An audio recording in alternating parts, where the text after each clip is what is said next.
This is the Nations Conspire channel. Welcome to today's show. One thing that everybody can say about the fires that hit Los Angeles is that we all knew that one day something would come and destroy Los Angeles. And how did we know that? Well, we knew that because they've been telling us that for years. If you haven't been paying attention, I'll catch you up on all of the movies, all of the predictive programming, which has shown Los Angeles being destroyed. And of course, once Los Angeles is destroyed, we should start looking elsewhere because more cities are going to be destroyed. Specifically, I am referencing New York City, because what we know about these movies is that predictive programming is real. If you're new to all this and you actually believe that people like James Cameron come up with these ideas for movies like Terminator, or George Lucas was just sleeping one night and came up with the idea for Star Wars, that would be incorrect.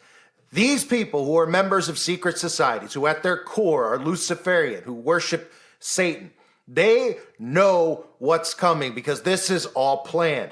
They show us these things through what we deem as fiction, as movies. We go to the movies thinking we're being entertained, but we're really being programmed. Hence the term programming when we watch television or movies. They used to refer to it as programming.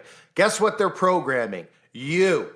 And they've been doing this over and over and over again. You'll notice the repetition and the pattern. One of the things I've pointed out on my channel for years that I always seem to get in trouble for, because it's an easy way to wake people up, is showing you repetition and pattern. Your brain doesn't see it at first, but when you see it put in front of you and you start critically thinking, you start saying to yourself, yeah, this is not a random coincidence. It's not a random coincidence that there are so many movies about Los Angeles, California being destroyed. Just like it's not a coincidence that there's so many movies about alien invasions, right? We could expect that in the near future, possibly 2025 with Project Bluebeam. There is a reason for this. People didn't just start writing these movies about Los Angeles going back to the 1930s being destroyed by an earthquake, a tsunami, a meteor. They didn't just do this because they were all creative and woke up and said, wouldn't it be crazy if I wrote a movie about Los Angeles being destroyed? Because somebody would tap them on the shoulder and say, well, that's already been done.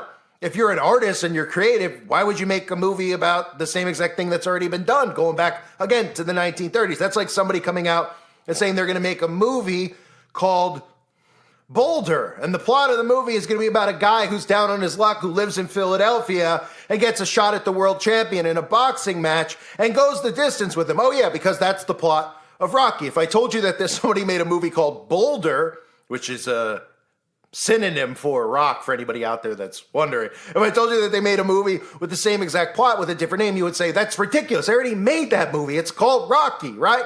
But nobody seems to notice it with these alien movies, with these devastation, natural disaster movies that just keep coming and coming and coming and coming. So let's take a look at how they've programmed us over the years, showing us that eventually they would come to destroy Los Angeles. We could start with some of these, even B-level films. Don't forget about a lot of these cheesy B-level films that still have a lot of money put behind them. We have Eruption LA.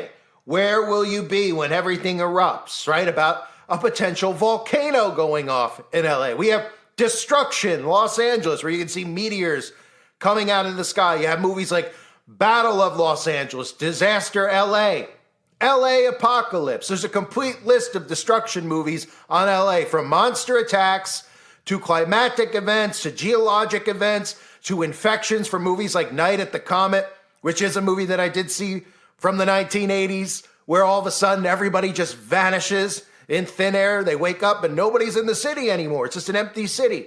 We have movies with alien attacks, space rockets, superhero movies where Los Angeles is the backdrop that is eventually destroyed. Even in films like The Day After Tomorrow, which most people know for occurring on the East Coast, it eventually leads to the West Coast, where the West Coast and Los Angeles are destroyed. There's specifically a scene where a tornado goes right through Hollywood. You know, rapid winds, kind of like they're having right now. Even The Weeknd, who I've exposed so many times over the years, most recently with his concert that he had where he was showing you CERN and the portal and summoning of the spirits. I mean, this guy is in the loop. He didn't write a movie, Escape from LA, because he was looking to escape from LA. And of course, we've had these feature films about earthquakes, from 10.0 earthquake to San Andreas, right? Starring Dwayne "The Rock" Johnson. And is it a coincidence that while these fires are going on in Los Angeles,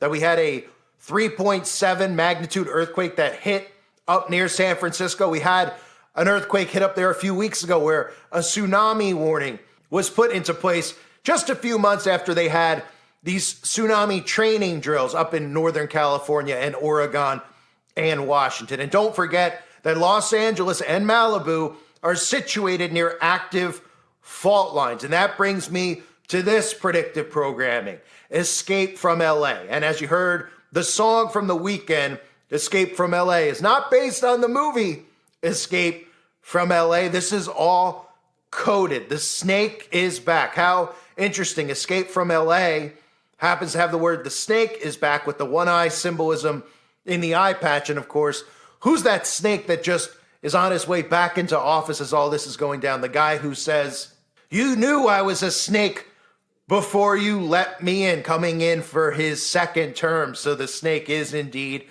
back. And the plot of that film is it took place in the year 2013, and the United States president is exiling all citizens who don't conform to his hyper-conservative views to Los Angeles, which became an island after a huge earthquake. But when the president's daughter nabs the detonator to her dad's apocalyptic weapon and sneaks into LA to be with the rebel leader she loves, the government taps commando turned crook Kurt Russell's character Snake Plissken to retrieve the young woman, and if he doesn't succeed quickly, he'll be executed. Notice some of the things in there that should stand out. Hyper-conservative views to Los Angeles if you don't conform. And everybody is escaping LA, which was once this liberal hive mind cesspool where all of these people under full-on mind control had liberal, crazy ideologies. Now all those people are being run out of Los Angeles. And who are they calling on to come in and save the day? Who are they begging to come to save Los Angeles and California? Well, they're calling on that guy who supposedly has hyper-conservative views. Here is an interesting trailer from that film that I'm going to play for you. And I want you to just pay attention to the beginning where they say things like no talking, no smoking, no red meat, no freedom of religion, and marriages must be approved by the state. All starting to look like, well, what we're headed towards, isn't it? For everyone's enjoyment, we'd like to remind you of the following rules. No red meat, no freedom of religion, and remember, all marriages must be approved by the Department of Health. Failure to obey these rules will result in immediate loss of citizenship and deportation to the island of Los Angeles. Your rules are really beginning to annoy me. You ran a psycho profile. I'm using a database of 5 million sociopathic personalities. He hit the bottom of the curve. This town loves a winner.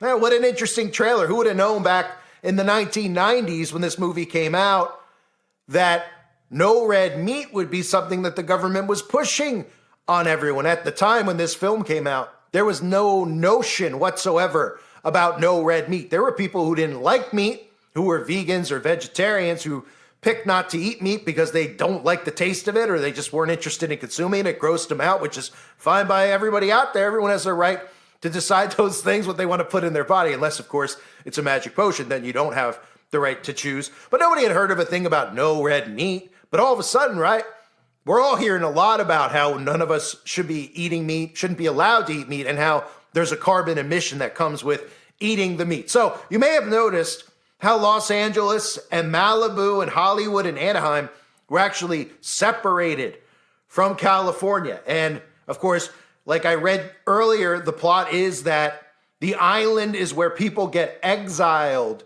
to, right? And it's interesting that the film, like John Carpenter, he wrote the script, he wrote this film, he directed this film. And I just covered John Carpenter recently in a video talking about all that bizarre fog that we're seeing going on around us and the mist, right? Stephen King and John Carpenter's two big-time Hollywood people, two big-time writers that everybody knows about, John Carpenter from Halloween, They Live, which I'll get into in a second. So many movies, right? And of course, they just happen to just write pretty much the same exact story, The Fog and The Mist. And nobody called each other's agents and said, hey, that's copyright, right? I mean, it's like if you sing the song Beat It by Michael Jackson, don't you think you're going to get a copyright for it? If you try to produce it and sell it, right? They get money for that. You can't steal somebody's idea or work.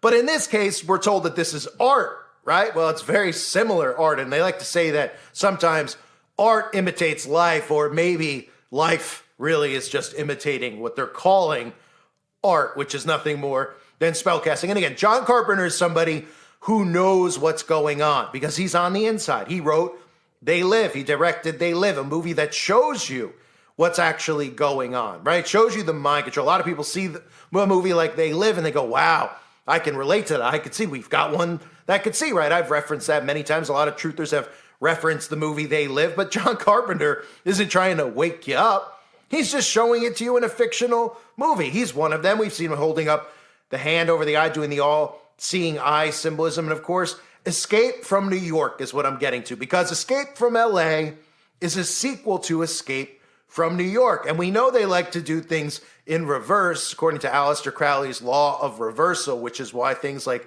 the moonwalk, walking backwards, and backmasking exist. It is a part of occult practices. Escape from New York is the first film that John Carpenter made out of this franchise, and Escape from LA was the second. And the plot of this one was, in the future, in 1997, a world war, a major war between the United States and the Soviet Union is concluding, and the entire island of Manhattan has been converted into a giant maximum security prison. When Air Force One is hijacked and crashed into the island, the president is taken hostage by a group of inmates. A former special forces soldier turned criminal is recruited to retrieve the president, who is held hostage in exchange for his own freedom. And I'll show you some clips from the trailer here. You'll even notice how they, everybody out there knows that they love to get those towers on screen as often as they can. They love to get the towers, and they love to show us the statue of ISIS, the Statue of Liberty, demolished on the ground very often in films too. So take a look at this trailer and then think about what's currently going on in New York. New York, 1997. The entire city is a walled maximum security prison. The bridges are mined. The rivers are patrolled. And the United States Police Force has everything under control. Now, I'm going in. John Carpenter's Escape from New York, the high adventure of the future. So that's interesting, right? Especially since they talk about New York as a police state, something I've covered a lot over the last couple of years. Remember back to 2024 in March, National Guard, state police will patrol the subways and check bags. They brought in the National Guard. People are thinking that we need a police state in places like New York because crime is out of control. This is all stuff the government is doing themselves, paying people to do these ridiculous crimes in New York City, like punch people in the face randomly, and we're told they go to jail for 20 years and their motive was nothing. They just wanted to punch a stranger and get thrown in prison for years on end. Of course, these things are all make-believe. It doesn't mean the events aren't happening. The government's funding it. The government is behind all of this chaos that you see. It's organized chaos. And the answer is order out of chaos that they want to bring in. So very interesting plot there. But there's also a ton of movies we have to keep in mind about the destruction of New York, because we just saw Los Angeles get destroyed, and we've seen so much programming telling us that that was going to happen, and now it looks like it is happening and more could potentially be to come. We should probably turn our attention to New York, because remember, they did do an earthquake experiment just outside of New York in North Jersey that actually did hit parts of New York, where they felt the after effects, the shocks from that earthquake just a few months ago, within the last year or so. And potentially they're telling us that, well, big things could be coming on the East Coast. We see movies like The Day After Tomorrow, where New York City is destroyed, right? We've seen tsunamis, the same exact thing, right? The same as the California, Los Angeles movies. Here's New York. You got tsunamis hitting New York. You've got quote unquote meteors hitting New York. Movies like Deep Impact. You've got movies like, or TV series like Earthquake in New York, which is about the same exact thing, an earthquake in New York. You've got Category 7, The End of the World, the biggest storm ever. And some of these are obviously just B-level type productions, mini-series that aired on ABC, CBS, but they're worth noting because it's repetition, right? Repetition with storms, weather modification, right? You got this movie Deluge, a 1933 disaster film, starts with a series of earthquakes along the Pacific coast, and the danger only escalates from there. The tremors create a series of tsunamis that somehow make it all the way around the world to flood New York. You've got films like Meteor, right? You've got films like The Fifth Wave, where aliens create tsunamis. Movies like Independence Day, where buildings like the Empire State Building get blown up from quote-unquote aliens. Watchmen, Failsafe, which is about a U.S. nuclear attack. Planet of the Apes, you could see that repetitive thing of the Statue of Liberty being dismantled, just like in The Day After Tomorrow. Movies like The Knowing, where the planet is wiped out, and they specifically show the destruction of New York City not surviving. So do you see the pattern here? Do you see the theme? And you might say, well, okay, so what? There's a theme of movies where Los Angeles is destroyed and New York is destroyed. And if your brain isn't churning and saying, why are they all writing this same exact plot? They can't come up with anything else. Are you just going to give them the benefit of the doubt? That these production studios, as if you went there and you were like, hey, I've got an idea. How about a tsunami hits New York? Like they wouldn't shut the door in your face and say, well, it's been done 100 times, right? It's been done 1,000,000 times. It's been done over and over and over again, right? Kind of like the reason that you go to school and you're taught the same nonsense over and over and over again. It's a form of programming and conditioning. So you might see that and say, well, even if they're saying there's going to be a tsunami or an earthquake or a wildfire, I mean, they can't do anything like that. You know, the wildfire can actually start by a person, but they can't start an earthquake or a tsunami. Well, think again. And I've covered this 1,000,000 times, and I'll cover it 1,000,000,000,000 more. Nikola Tesla's earthquake machine, not fictional, factual. There are earthquake machines. This is also factual. Weather as a force multiplier. Owning the Weather in 2025. Who is that written by? No, it wasn't written by Stephen King. No. It was written by the United States Air Force in the year 1996. And the last I checked, the calendar says 2025. So how could they do these types of things? Well, let me show you. Half hour before the earthquake in China. It's called earthquake lights. And that's something that looks similar to the northern lights, and it's something that has happened before other earthquakes, but no one knows what it is, what causes it. It's being studied to see if it could be some kind of warning sign that could be used to predict big earthquakes. But look at that. Nobody knows what causes that. That's fascinating. And we've seen reports of those for decades, really. But no one's actually caught it on tape until just now. In 1983, I did radio tomography with 30 watts, looking for oil in the ground. I found 26 oil wells over a 9-state area, and 100% of the time was accurate with just 30 watts of power beaming straight into solid rock. HAARP uses 1 billion watts beamed straight into the ionosphere for experiments. Picture these strings on the piano as layers of the earth. Each one has its own frequency. What we used to do is beam radio waves into the ground, and it would vibrate any strings that were present in the ground. We might get a sound back like, and we'd say, that's natural gas. We might get a sound back like, and we'd say, that's crude oil. We were able to identify each frequency. We accomplished this with just 30 watts of radio power. If you do this with 1 billion watts, the vibrations are so violent that the entire piano would shake. In fact, the whole house would shake. In fact, the vibrations could be so severe underground that could even cause an earthquake. When HAARP's broadcast array sends pulses of ELF waves into the ionosphere, the waves get reflected back down and pass through the earth and ocean. 3.6 million watts of ELF waves were purposely or accidentally aimed at an already unstable fault line, cause a tremendous earthquake. What does it take to trigger an earthquake? The right signal coming in when the pressures are already built up and they're at their threshold. So everybody out there should be seeing this programming and realizing that these people are not making these films because they're smarter than you, they're more talented than you, they're more creative than you. People getting the door shut in their face in Hollywood and thinking to themselves, man, maybe I'm just not good enough. No. That's because this is a mind control operation. That's what Hollywood is. The actors are government assets. They work for the government. They are deeply trained in mind control, just like the news anchors are trained in the Tavistock Institutes. They are master manipulators of mind control. They are putting you under a hypnosis when you watch the news, when you watch these films, and they are spell casting on you. None of these people are better. None of them are more talented. And guess what? When you start seeing the pattern like all these films, just think to yourself, if you were on the outside and you said, I want to write a movie. Well, if I told you, hey, I want to write a movie, and I knocked on your door and I was your neighbor, and you said, okay, come on in, call.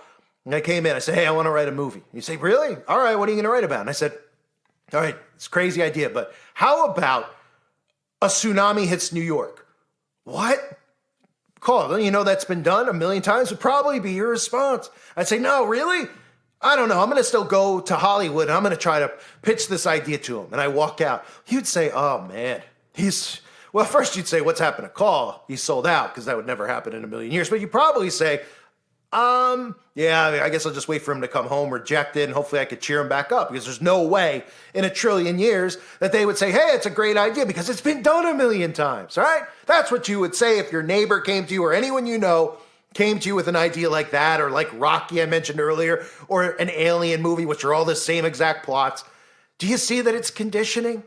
Nobody was coming up with these ideas in 1933 about tsunamis hitting New York, California, earthquakes hitting year after year after year, tornadoes hitting, sharknadoes hitting. The destruction of these cities is the key element of these plots by natural disasters that, guess what, aren't so natural. This is no different than a terrorist attack. They're using weather modification and weather control to commit mass genocide, all protected under the umbrella of climate change. And they don't think that you're smart enough to notice their patterns, or you're clever enough to get past their walls that they've created of defense, which is people calling you crazy, calling you a conspiracy theorist. They don't think you have the endurance to endure those things and to push through it and to go forward and say, I don't care if these people think I'm crazy. I know that this is the truth, and I'm going to continue fighting for the truth. They want you to wave a white flag and go along with their insane agenda and wait for them to come to your door with a man-made tornado or a man-made earthquake or a man-made tsunami or anything else. They want you to cower down and not show people the actual truth. People at first will think this stuff is crazy. They'll think it's crazy because they've been trained to think it's crazy.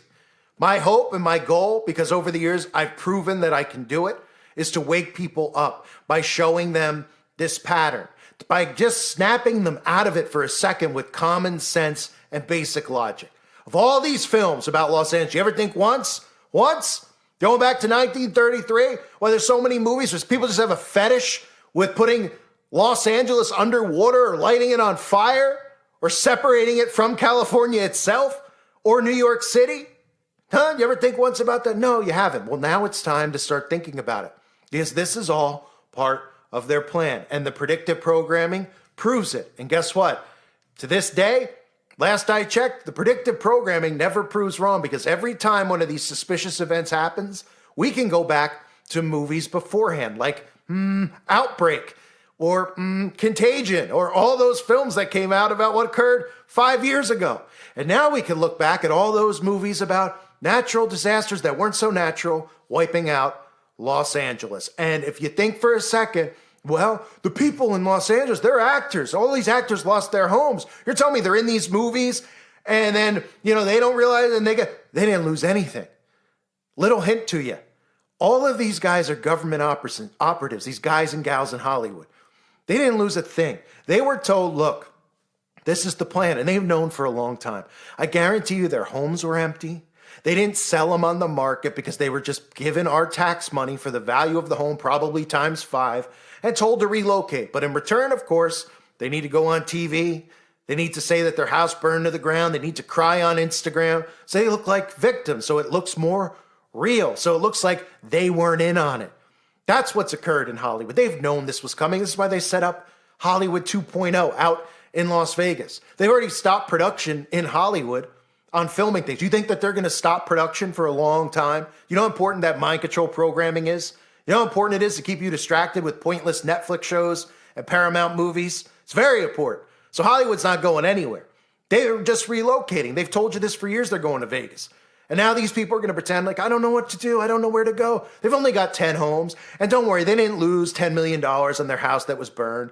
The regular civilians did. The regular civilians lost their homeowners insurance. The actors might pretend like they lost it too, but they're given money directly from the government because they work for the government. They're all in on it, folks. I thank everybody for being here. Hope you'll share this video. Hope you're all doing well. God bless you and your families as always.